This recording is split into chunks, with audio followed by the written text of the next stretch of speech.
Beauty Khumalo, ma ngicabanga ngiphethe 102 ngoba sengiphethe unyaka wesibili. I-100 ngiyiqede kule nyaka ephelile.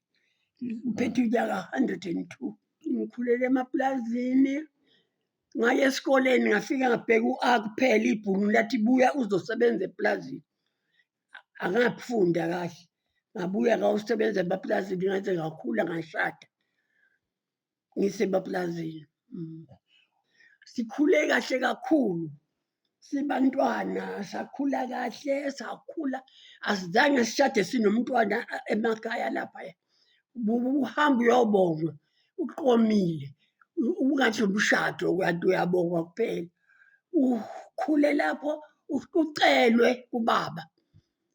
Ucelwe kubaba uze wenzelwe abayeni bakho besiphaza kubongwa inkomo ey'lethwe umkhwenyana. Ngaze ngashada ngingatholanga mntwana. Umntwana ngimtholele emzini wokuqala.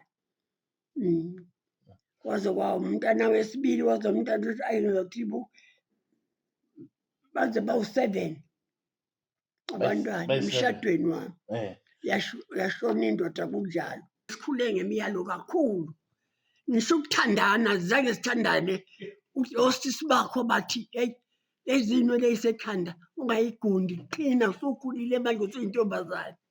Osisi bami ngingakathi ngeshelwa abantu baney'ncwadi yini befona benzani. Kodwa angakasho usisi wakho ukuthi manje ukhulile ngeke uthandane nje. Kodwa-ke imiyalo beyeqa kakhulu abantu. Kodwa thina masilandela umyalo, silandela imiyalo. Imiyalo kakhulu kosisi bami. Ngabonga. Kuthiwa kubonga indaba babesho emakhaya. Ukuthandana nje komuntu. Ukuqala kwami ukuya kumfana, ngaya kuye usisi lo wayethi aqina. Ngathi manje uthi lo muntu uyeza lapha ngizofike ngenzeni kuye. Bafike uthi uziphathe kahle, wenze nje, wenze nje. Ungavumi uma ethi yenze nje, wenze nje, wenze nje. Nangempela kuze kwafika ilanga lokushada, sashada esontweni esheshi. Umntwana ngamthola emzini lapho engishade khona. Nangempela sonke ubaba wami begane isithembu abami abawu-5. Akuzange kusale ingane ekhaya ebaleni. Nobaba wami wayesitshela ethi la ekhaya akukho ngane ezosala lapha ebaleni. La sonke sinyathelo osikweni ngoba sizothi la ekhaya kuthiwa akufuneki. Uma uqala ukuthandana, usisi wakho nawe uye ozokutshela ukuthi uhambe uye kulo mfana ufike wenzeni. Ungenzi ukuthanda kwalo mfana athi ukwenze.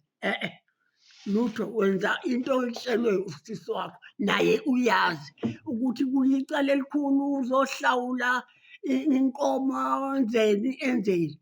Siphume ngomshado weveyili. Noma uyoshada futhi uma ushada ayingeni intombazane nomntwana. Ngena intombazana onke okushadisayo angakatholi abantwana. Yiwo azoba la eceleni kwakho. Hhayi esenomntwana, hhayi. Kunjalo sikhule kunjalo.